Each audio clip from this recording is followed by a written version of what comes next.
Health coaching में हम आपकी इमोशनल वेलबींग और आपकी फिजिकल वेलबींग दोनों को साथ लेकर चलते हैं।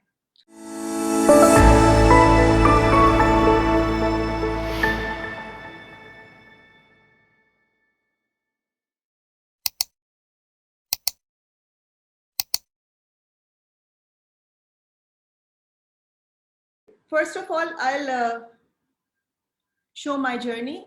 I was working at Mars GCC. Mars chocolates का नाम सुना होगा आपने. Snickers, Mars, Bounty, ये सारे वो बनाते हैं. I was part of their sensory panel. I'm a chocolate taster, which is a job जैसे wine taster या tea taster होते हैं. I used to taste chocolate, and that was my job क्योंकि मैं उसकी quality assurance team की member थी.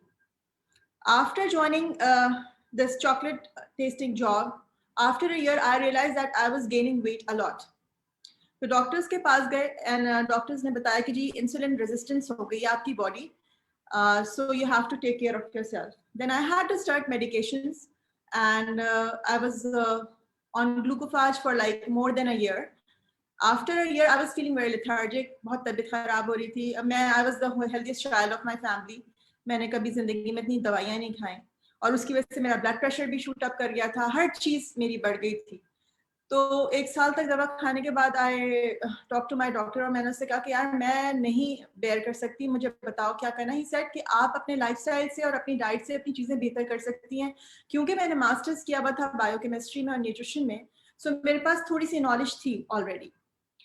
तो मैंने कोशिश करके अपनी डाइट बेहतर की, अपनी लाइफस्टाइल को बेहतर किया और वो करने के बाद I was of medication in 2012. यानी कि 2012 में स्टार्ट हुआ था इंसुलिन रेजिस्टेंस. 2014 में आई वाज ऑफ मेडिकेशन. 2014 से माशाल्लाह इट्स बिन लाइक 7 years. अभी तक जो है वो मैं दवाइयाँ नहीं लेती हूँ, अल्लाह का शुक्र है, अल्हम्दुलिल्लाह. उसके बाद मैंने उसके बारे में मज़ीद पढ़ना शुरू किया. Then we move to Singapore और सिंगापुर जाके then I started studying again and I started my certification for nutritional therapist and health coaching.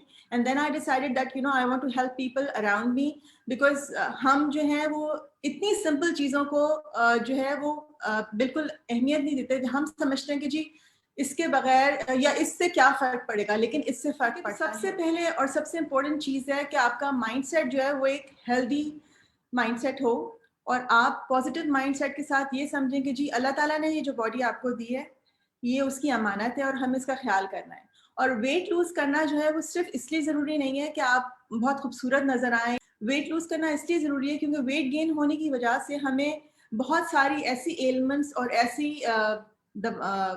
Complications का प्रॉब्लम शुरू हो जाती है कि हम उसको कंट्रोल करना फिर पूरी ज़िंदगी हमारी उसमें गुजर जाती है.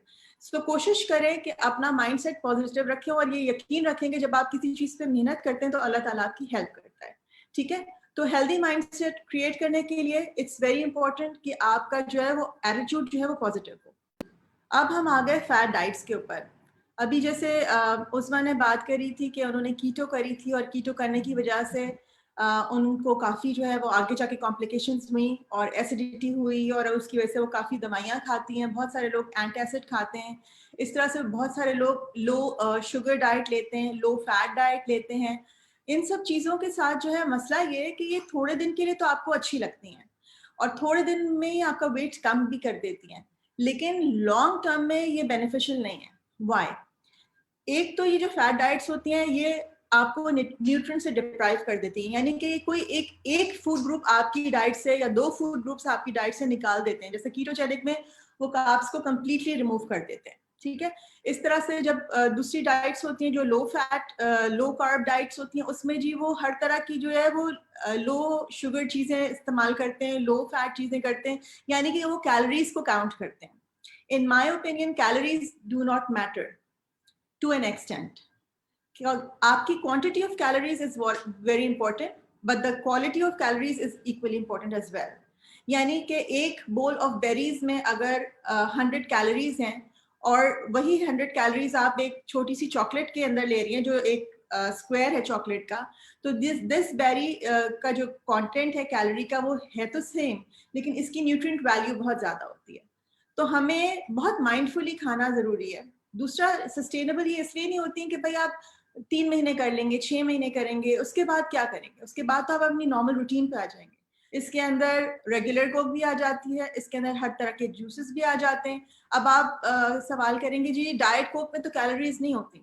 Yes, you are right, diet Coke में कैलोरीज नहीं होती, लेकिन उसके अंदर जो एस्पार्टेम या जो स्वीटनर्स यूज किए जाते हैं वो स्वीटनर्स आपके गट को अफेक्ट करते हैं। Now gut is the main it's the main part of your body जहाँ पे आपकी हर चीज जो है वो प्रोसेस होती है। यहाँ पे आपके जो बेनिफिशियल बैक्टीरिया है वो खत्म हो जाते हैं, खराब हो जाते हैं, कम हो जाते हैं इन स्वीटनर्स की वजह से और इन ड्रिंक्स की वजह से। फिर रिफाइंड शुगर्स हर चीज में होती हैं, यानी कि रिफाइंड शुगर्स आपकी जो कैंडीज और चीजें आपको नजर आ रही हैं उसके अंदर भी होती हैं। आप इवन मैकडॉनल्ड्स का बर्गर खाते हैं, उसके अंदर भी वो बहुत सारी एडेड शुगर्स होती हैं जो आपको पता नहीं होता है। इसके अलावा आपके बहुत सारे खाने होते हैं जिसके अंदर केचप होता है, जो आपको विजिबली नजर आती है कि जो आप शुगर का इंटेक कर रहे हैं, और कुछ चीजें ऐसी होती हैं जिससे आपको नजर नहीं आता कि आप शुगर का इंटेक कर रहे हैं। ओके, फिर आगे आर्टिफिशियल फूड्स। जब आप कीटो डाइट पे जाते हैं तो क्या होता है कि आप बहुत सारी ऐसी चीजें खाते हैं जो कि पैकेज प्रोडक्ट्स होती हैं, यानी कि वो हाई फैट होती हैं और लो उसके अंदर होती हैं शुगर्स, ठीक है ना। लेकिन जो लो शुगर्स होती हैं वो ऐसी होती हैं कि वो जो आपकी हेल्थ के लिए सही नहीं होते। तो व्हाट आई बिलीव इज कि whenever you eat, if you want to eat something, you eat natural food. यानी कि अगर आप एक चिकन का पीस खा लेंगे, that's better than having a protein bar, क्योंकि उसके अंदर जो एडिटिव्स होते हैं और जो प्रिजर्वेटिव्स होते हैं the actually messes up your gut bacteria and in long term it's going to harm you. Then all kind of processed food, घर का खाना जो है, अगर आप पूरे दिन अगर आपने 2000 कैलोरीज का भी खा लिया है तो वो इतना बुरा नहीं है जितना 1000 कैलोरीज का प्रोसेस्ड फूड है। So again quantity of calories and quality of calories जो है उन दोनों में बहुत फर्क है। So now we come to this holistic approach. As a health coach हम जब आपसे बात करते हैं और आपसे बोलते हैं कि जी हम 2 प्लेट्स के ऊपर बिलीव करते हैं, तो जब 2 प्लेट्स होती हैं उस पर बिलीव करने का क्या मतलब है? There is a primary plate and there is a secondary plate. Okay, so primary plate is the plate जो कि आपकी इमोशनल वेलबींग से रिलेटेड होती है, यानी कि it's related to your lifestyle, it's related to your mindset. आपका lifestyle अगर अनहेल्दी है सो आपको बहुत मुश्किल होगी अपने आप को कंट्रोल करने में, अपना वेट जो है उसको लूज करने में। और अगर आप हर वक्त नेगेटिव थिंकिंग करते हैं, या आप स्ट्रेस मैनेज नहीं करते, या आपको टाइम मैनेजमेंट नहीं आता है, even then it's very difficult for you to lose weight. Now the comes the secondary plate. जो secondary plate is your physical wellbeing. So physical well-being is your food, your hydration, and your exercise. Now again, there is difference between exercise and activity, which we do not understand. एक हम समझते हैं कि जी हमने पूरे दिन बैठे रहे घर में और उसके बाद शाम को जाके हमने खाली 30 मिनट्स या 40 मिनट्स ट्रेडमिल कर ली या कोई एक्सरसाइज कर ली तो हमारा काम हो गया। नो, एक्सरसाइज जरूरी है, बट ड्यूरिंग द डे आपकी activity is also very important. So they say that sitting is new smoking. So sitting is new smoking का क्या मतलब है? यानी कि आपको हर घंटे में उठ के कम से कम 3 मिनट्स का कुछ काम करना है, कोई भी चीज करनी है। कुछ नहीं करना तो यहाँ से जाके आप वहां से चाय बना के लाके आके बैठ जाएं, पानी पी लें, कुछ बच्चे को देख लें, अपने ऑफिस में अगर हैं तो ऑफिस में एक राउंड लगा लें, but you have to get up. उसके इसलिए ये मैंने पहनी हुई है फिटबिट। इस तरह से कोई भी फिटनेस ट्रैकर आप अपने साथ लगा सकते हैं and then you can count your steps. ठीक है, सो ये चीज हो गई। फिर अगेन जो अभी मैंने आपसे बात करी थी कि one size does not fit all, तो जो चीज मेरे लिए वर्क की है हो सकता है वो आपके लिए वर्क ना करे। सो हम जब अपने क्लाइंट्स को लेते हैं तो हम उनका पूरा एक असेसमेंट करते हैं और उस असेसमेंट की बेस के ऊपर मैं उनको बताती हूँ कि जी उन्होंने कौन सी चीज करनी है, कौन सी चीजें इनकॉर्पोरेट करनी है अपनी डाइट में, और उनको कौन सी चीजें ऐसी हैं जिनको अपनी उनकी जो प्रेजेंट लाइफस्टाइल है उनमें कौन सी ऐसी मॉडिफिकेशंस हैं जिनको ऐड करने की वजह से वो जो है बेहतर लाइफस्टाइल की तरफ जा सकते हैं। ठीक है. So it's all about it's called bio individuality, that ये हर पर्सन डिफरेंट है और हम उसको उस डिफरेंट पर्सन के तौर पे ट्रीट करते हैं. These are like 4 pillars of holistic lifestyle approach. ठीक है, सबसे पहले यही आ गया कि आपकी एक्सरसाइज और आपकी एक्टिविटी बहुत ज़रूरी है. स्लीप, जिसको हम बिल्कुल अहमियत नहीं देते, इट्स ऑल्सो वेरी इंपॉर्टेंट. हम ये समझते हैं कि जी रात को जो है वो जागेंगे और नींद जो है वो सुबह पूरी कर लेंगे, उससे भी बहुत बड़ा प्रॉब्लम होता है. थर्ड पिलर है स्ट्रेस मैनेजमेंट. स्ट्रेस हम सबकी ज़िंदगी में है और बिकॉज ऑफ कोरोना अब जिनकी ज़िंदगी में नहीं थी उनकी ज़िंदगी में भी आ गया है. So it's a very stressful time, it's very difficult time for the whole world actually, but हम उससे भाग नहीं सकते. So we have to learn how to manage the stress. उसकी टेक्निक्स पे भी हम काम करते हैं. फिर सर्काडियन रिदम फास्टिंग होती है with mindful nutrition. What does it mean? It means that we have to follow our body clock. So इस सेशन में जो आपका की टेक अवे है वो ये होना चाहिए कि आपको ये समझ आ जाए कि ये बॉडी क्लॉक फास्टिंग क्या होती है और वो किस तरह से आपके लिए हेल्पफुल है. So now we have to understand कि सर्काडियन रिदम बॉडी क्लॉक ये होती क्या है. होता क्या है कि अल्लाह ताला ने, दिस इज नॉट समथिंग जो मैंने इजाद की है या मेरी क्रिएशन है. इट इज समथिंग जो अल्लाह ताला ने हमारी जब क्रिएशन की थी तो उन्होंने ये हमें सिखाई थी और समझाई थी. यानी कि सूरज जब निकलता है तो उस वक्त हमारी बॉडी एक सर्टेन वे में काम करना शुरू करती है. यानी कि उस वक्त हमारी बॉडी में कोर्टिजोल रिलीज होता है ताकि हम बॉडी के जितने भी प्रोसेसेस हैं वो स्टार्ट हो सके. इस तरह जब सनसेट होता है यानी कि जब मगरिब का टाइम होता है तो उस वक्त हमारी बॉडी में एक सर्टेन हार्मोन्स हैं जो रिलीज होते हैं, लाइक मेलेटोनिन और दूसरे, जो कि हमारी बॉडी को ये बताते हैं कि भाई it's night time, it's time to rest. ठीक है, तो ये जो बॉडी क्लॉक है हमारी, जो हम सबकी बॉडी में एक जैसी है, ये एक ग्रुप ऑफ सेल्स होता है जो कि आपकी लाइट और डार्कनेस के सेल्स के हिसाब से आपको सिग्नल्स देता है. ठीक है, so everything is controlled by nature. तो अल्लाह ताला ने एक टाइम रखा है बॉडी के एंजाइम्स रिलीज करने का, एक टाइम रखा है अल्लाह ताला ने डिटॉक्स करने का, और एक टाइम रखा है अल्लाह ताला ने रिपेयर करने का. So this time is decided by God, not us. So if we go against that clock तो हमें प्रॉब्लम होती है. सो जब सन जो है वो नीचे चला जाता है तो अल्लाह ताला ने ऐसा रखा है कि हमारे डाइजेस्टिव जूसेस जो हैं वो सिक्रीट होना बंद हो जाते हैं और सारा जो रिपेयर का और रिस्टोरेशन का काम है वो स्टार्ट हो जाता है. बिकॉज बॉडी थिंक्स कि अब रात हो गई है, अब मुझे जो चीज़ आ रही है इसको मुझे जमा करनी है और इससे मुझे चीज़ें ठीक करनी है. So what happens when we go against our body clock? When we go against our body clock, उसकी वजह से क्या होता है कि हम रात को खाते हैं, फैट गेन हो जाता है, उसकी वजह से एसिडिटी हो जाती है और उसकी वजह से एक्चुअली डायबिटीज़ या इंसुलिन रेजिस्टेंस भी हो जाती है. ठीक है, दूसरा ये कि लेट जब आप खाना खाते हैं तो आपकी स्लीप डिस्टर्ब होती है और जब स्लीप डिस्टर्ब होती है तो इसमें इन्फ्लेमेशन हो जाती है आपकी बॉडी में, और inflammation is the root cause of the most diseases. So ये एक चाइनीज क्लॉक है जो कि चाइनीज कल्चर में बहुत यूज होती है और उनके हिसाब से हर टाइम जो है उसमें एक पर्टिकुलर जो है वो फंक्शन आपकी बॉडी कर रही होती है. यानी कि इसमें अगर आप देखें तो रात के 11 बजे सबसे पहले जो है, रात के 11 बजे से लेके 2 बजे तक सबसे इंपॉर्टेंट फंक्शन हो रहा होता है हमारी बॉडी में. वो क्या हो रहा होता है? आपका गॉल ब्लैडर रिपेयर हो रहा होता है, आपका लिवर रिपेयर हो रहा होता है और आपकी जो स्प्लीन है वो भी काम कर रही होती है. तो यानी कि अगर आप फर्ज करें कि आपने 11 बजे आप ना सोए तो आप 11 से लेके 2 बजे तक अगर नहीं सोए और आपने 2 बजे सोने का इरादा किया है या आप सोए हैं तो आपका जो फंक्शन अल्लाह ताला ने रखा था ना उस वक्त रिपेयर होने का, वो नहीं हो पाया. ठीक है, इस तरह से अल्लाह ने एक टाइम रखा है लंग्स का डिटॉक्स करने का, रिपेयर करने का. सो हर चीज का एक वक्त है. But if you ask me कि जी सबसे इंपॉर्टेंट टाइम कौन सा है सोने का, तो सबसे इंपॉर्टेंट टाइम जो है वो 11 बजे से लेके 4 बजे तक का है. यानी कि डेफिनेटली उस टाइम में आपकी बॉडी को रिपेयर चाहिए होती है और उस वक्त वो एनर्जाइज भी. What are the benefits of body clock fasting? Body clock fasting के बेनिफिट्स जो हैं यही हैं कि इन्फ्लेमेशन जो है वो रिड्यूस हो जाती है. उसके बाद स्टिमुलेट हो जाते हैं इंपॉर्टेंट हार्मोन्स, यानी कि आपका जो ह्यूमन ग्रोथ हार्मोन है, यानी कि जो आपका एंटी एजिंग हार्मोन है या आपके जो मसल्स बनाने वाला हार्मोन है, इट गेट्स स्टिमुलेटेड.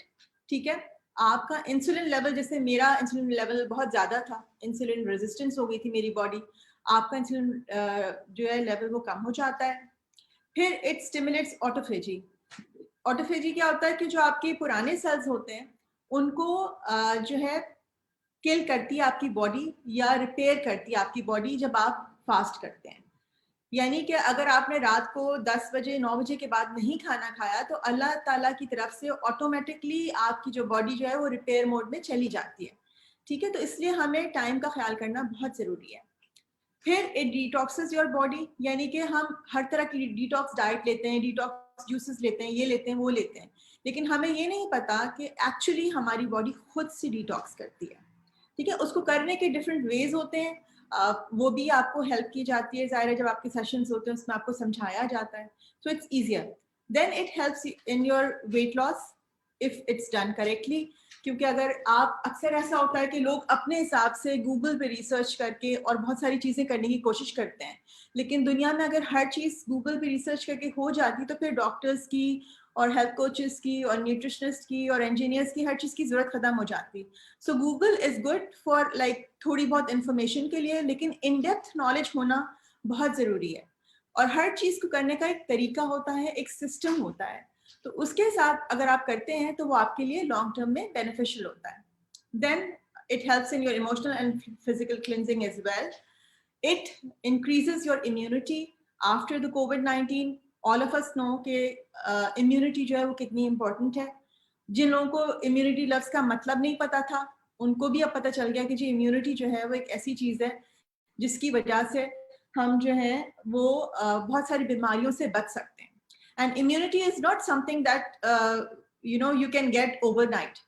यानी कि आज मैंने ये हेल्दी कंकॉक्शन पी लिया तो मैं इम्यूनिटी मेरी बढ़ गई, आज मैंने जो है वो हर्बल टी पी ली, या मैंने वो जो हल्दी वाली चाय है वो पी ली तो मेरी इम्यूनिटी बढ़ गई। इन सब चीज़ों से बढ़ती है, लेकिन जब आप उसको कंसिस्टेंट बेसिस पे करते रहते हैं तब बढ़ती है। ठीक है, तो आपका जो बॉडी क्लॉक फास्टिंग है वो आपकी इम्यूनिटी जो है वो बढ़ाती है।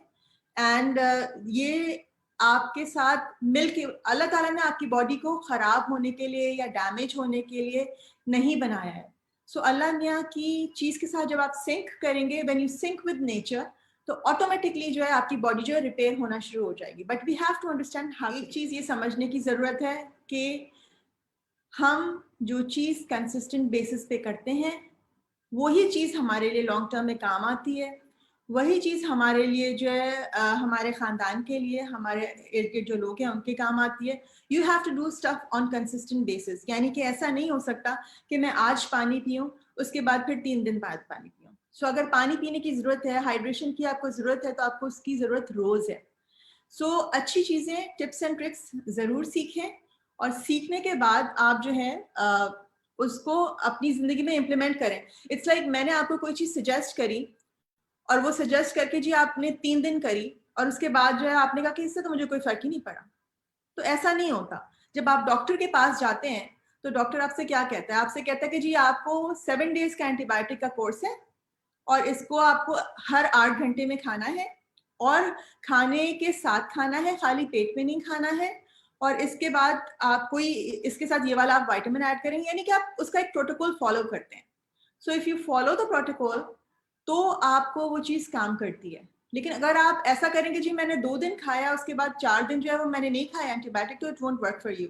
So same happens with the health coaches as well.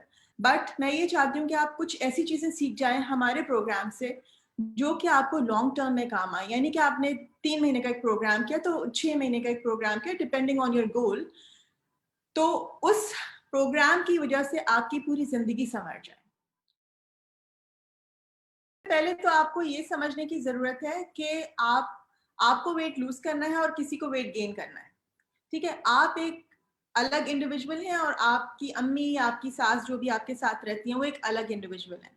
सो आपकी रिक्वायरमेंट बॉडी की, आपकी एज के हिसाब से, आपके ब्लड वर्क के हिसाब से डिफरेंट है और उनकी डिफरेंट है, ठीक है? तो अगर अगर आप बीमार होती हैं, यानी कि आपको अगर बुखार होता है, तो आप बुखार की जो दवाई होती है, पैनाडोल अपनी सास को तो नहीं देती हैं, ठीक है ना?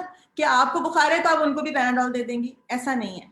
सो पहले तो आपको ये समझने की ज़रूरत है कि जी आपकी रिक्वायरमेंट अलग है this is what bio individuality is, और उनकी रिक्वायरमेंट अलग है।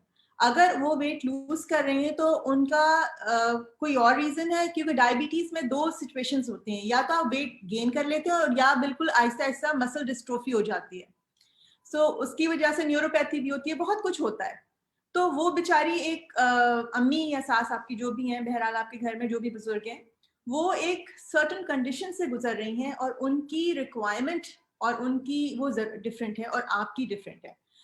माइंडफुल ईटिंग का मतलब ये होता है कि सबसे पहली बात, जैसे मैंने डिस्कस किया था, क्रैप जो होता है आपकी जो डाइट है, जो कि आर्टिफिशियल इंग्रेडिएंट्स हैं जो हम इस्तेमाल करते हैं हर रोज, यानी कि मोनोसोडियम ग्लूटामेट सबको पता है, कैंडीज आती हैं, चिप्स आती हैं, नगेट्स आते हैं, ये सारी चीजें बेसिकली आप वो खत्म कर सकती हैं। दूसरा ये कि आपको ये समझना चाहिए कि जी आप एज अ फीमेल, हम लोग जो है वो पूरा घर चला रहे होते हैं। सो आपको अपनी सेहत का ख्याल करना बहुत जरूरी है। आपका वही था कि मैं क्यों नहीं खा सकती, आप इसलिए नहीं खा सकती क्योंकि there are some vegetables and fruits जो कि गोइट्रोजेनिक होते हैं। तो वो क्या करते हैं कि वो आपके थायराइड के फंक्शन के साथ गड़बड़ करते हैं, तो इसलिए आप नहीं खा सकती। लेकिन फिर वही बात है कि आपको एक दफा किसी डाइटिशियन के साथ, किसी हेल्थ कोच के साथ बैठ के ये समझना पड़ेगा कि कौन सी चीजें ऐसी हैं जो आप वंस इन अ वाइल तो खा सकते हैं, लेकिन not on a regular basis. For example, यानी कि आप जैसे स्पिनच है, तो स्पिनच मैं तो अपने थायराइड के पेशेंट्स को बिल्कुल भी नहीं देती, लेकिन कभी आपका दिल चाह रहा है तो you can steam it and then eat it. लेकिन आप ग्रीन जूस में डाल के उसको नहीं पियेंगे। कुछ चीजें होती हैं जो बिल्कुल नहीं करनी होती। इस तरह से ब्राजील नट है, ब्राजील नट जो है वो बहुत महंगा भी होता है और बड़ी मुश्किल से अवेलेबल होता है पाकिस्तान में। ठीक है, आप वो ब्राजील नट लेके रख लें।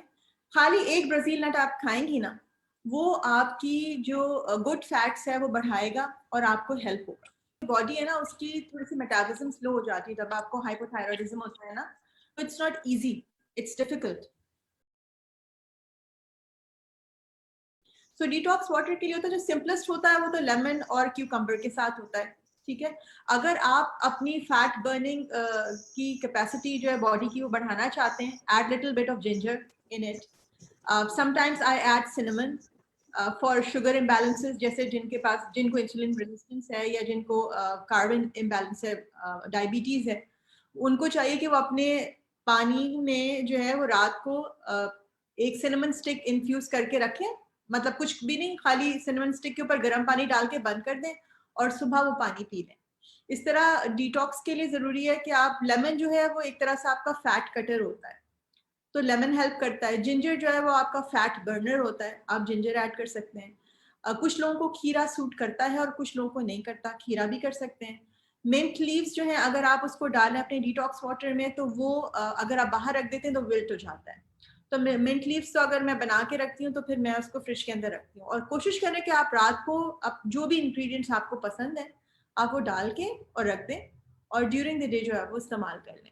बाकी ये जब बॉडी क्लॉक फास्टिंग हमारी होती है तो उसके अंदर मैं ये प्रेफर करती हूँ कि मैं अपने क्लाइंट्स को ईटिंग विंडो के लिए डिफरेंट डिटॉक्स वाटर बताती हूँ, और जो आपका जो पीरियड होता है फास्टिंग वाला, उसका डिफरेंट बताती हूँ।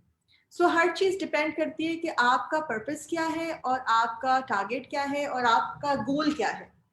सो उसके हिसाब से हम आपको सजेस्ट करते हैं। Normally for general public I think जो है lemon and ginger is good enough. और ज़रूरी नहीं है कि लेमन अगर आपको सूट नहीं करा, you should not be taking lemon. मैंने तो एक एग्जांपल दिया था जनरल पब्लिक के लिए। एक और बात का ये ख्याल रख, बहुत सारे लोग होते हैं वो जो लेमन बहुत ज्यादा डाल देते हैं उसके अंदर, तो आपका जो टीथ का एनामल है उसको इरोड कर देता है। इवन अगर आप, जैसे बहुत सारे लोगों को हम रेकमेंड करते हैं कि एप्पल साइडर विनेगर आप पिए, ठीक है, तो एप्पल साइडर विनेगर पानी में करने से पीने के बहुत बेनिफिट्स हैं, but you should not be having it without a straw. You should always have it with straw, so enamel जो है उसको वो इरोड ना कर सके। मेरी प्रैक्टिस में जो है dairy is the main culprit, यानी कि दूध जो है वो जो पुराने ज़माने में हमारी जो अम्मी अब्बा ने और हमारी दादियों ने नानियों ने पिया था और जो दही खाया था, और वो सारी चीज़ें जो है वो अब इतनी ज़्यादा एडल्टरेटेड हैं, इतना ज़्यादा उसके अंदर हार्मोनल इंजेक्शंस हैं, चीज़ें हैं कि उसकी वजह से जो है ना आपको बहुत सारे इश्यूज होते हैं। तो सबसे पहले तो आपको जो है ना अपनी डाइट से डेयरी जो है उसको एलिमिनेट करना चाहिए मुस्तकिल, यानी कि आप एक एलिमिनेशन डाइट होती है, उसके अंदर आप ऐसा करते हैं कि आप कंप्लीटली वो चीज़ अपनी डाइट से निकाल देते हैं, यानी कि आप जो है हर तरह का डेयरी प्रोडक्ट, दूध, दही, चीज़, ये सारी चीज़ें, लस्सी, सब कुछ आप निकाल देते हैं, ठीक है, for at least like 15 two days at least, और वरना 1 मंथ, और आप देखें कि आपकी बॉडी के अंदर कैसे चेंज होता है। क्योंकि हमारी जो काउज हैं और हमारी जो बकरियां हैं उनके अंदर इतने ज़्यादा हार्मोन्स इंजेक्ट किए गए हैं कि वो आपके हार्मोन के साथ मैसअप कर देती है। सो मैं ये नहीं कह रही कि ये हर एक के लिए है, किसी को ज़रूरत होती है डेयरी की, किसी की बॉडी को नहीं होती है, लेकिन जिन लोगों को पीसीओसीज है उनके लिए जनरल रूल ऑफ थंब जो है वो ये है कि डेयरी जो है उसको अपनी डाइट से निकाल दें या ओकेजनल रखें, यानी कि अगर आपने लेना भी है तो आप चाय के अंदर थोड़ा सा दूध डाल के पी लें, लेकिन आप पक्की हुई चाय ना पिए, यानी कि पक्की हुई चाय is not good for you. Normal चाय बनाएं, दम वाली चाय, उसके अंदर थोड़ा सा दूध ऐड कर लें, लेकिन आप दूध ना पिए, आप चीज़ ना खाएं, आप लस्सी ना पिए, और उसके बाद देखें आपकी बॉडी कैसे रिएक्ट करती है। उसके बाद आपको ऐसा लगता है कि जी इन चीज़ों से मुझे फ़र्क पड़ा है, देन आहिस्ता आहिस्ता फिर आप अपनी डाइट में दही ऐड कर लें, और दही भी कौन सा, दही वाले का दही, नॉट द ये योगर्ट जो बाजार का मिलता है, क्योंकि जो दही वाले का दही होता है उसमें नेचुरल प्रोबायोटिक्स होते हैं which is actually really good for your gut health. So this is my suggestion कि प्लीज़ ये ट्राई करके देखें and then you tell me कि किस तरह से वो आपके लिए वर्कआउट किया है। Cinnamon, you can use जीरा वाटर, you can use सौंफ का पानी, आप हल्का सा बॉईल करें तो सौंफ जो है वो आपकी बॉडी में डिब्लोट करती है आपको, और आपकी बॉडी में वाटर रिटेंशन कम करती है। सो अगर आपको फ्रूट सूट नहीं करता तो you go towards herbs. Herbs में saunf is really good for you, jeera is very good for you, cinnamon is very good for you, elaichi is very good for you.